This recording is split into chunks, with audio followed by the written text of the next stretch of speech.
हमारे यहाँ विनोद धाम है और विनोद बाबू की कर्मस्थली है, जन्मभूमि है। उनकी शहादत स्थली को हम आज प्रणाम किए।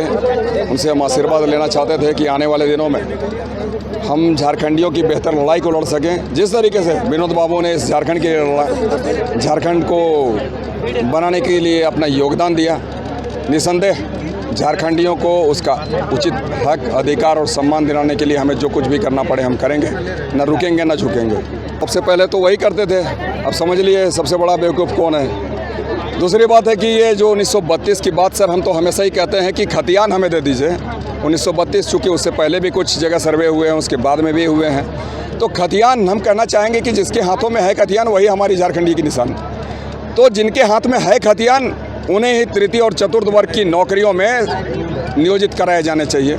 ये सबसे बेहतर तरीका होता है। लेकिन ये बीच में भाषा को लाकर यहाँ पर लोगों के बीच में आपसी कलह पैदा कराई गई, वैमनस्य फैलाया गया और कुछ नहीं। लेकिन हमारा यदि कोई हकमारी करे तो हम इसे बर्दाश्त नहीं करेंगे, चाहे वो हमारे माटी पुत्र कहलाने वाले हेमंत सोरेन हो या फिर जो बाहरी लोग हैं जो इस तरीके से कहते हैं कि हम यहाँ पर अलग राज्य ले लेंगे, तो हम किसी को बर्दाश्त नहीं करेंगे, चाहे वो बाहरी हो या फिर हमारे भीतरी हो।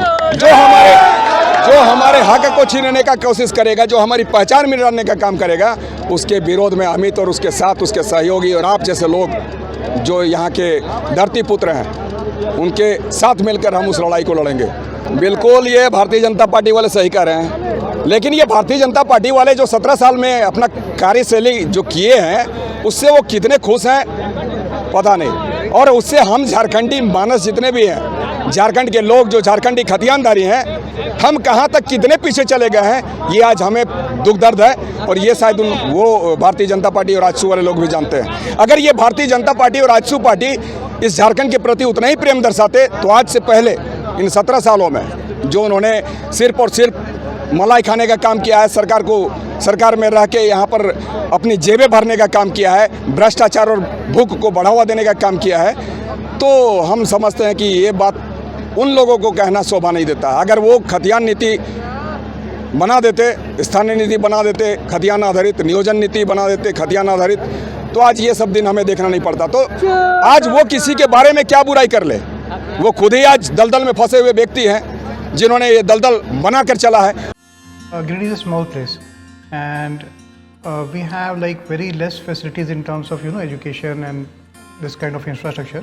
It came to our mind that basically there should be good opportunities for the students of Giridih, those who are leaving the town and going outside for studies, their higher studies and their education. I wanted my son to start with the coding classes, so I researched it online. I got through all the reviews and everything. Then I got in touch with the White Hat representatives, and I was very happy with the progress and all how he was doing. So then I thought that why not to implement it in our school so that all the students are able to learn this thing. I started coding because we can make our thoughts real. We can interact with the computer. White Hat Junior is helping me to create a web browser.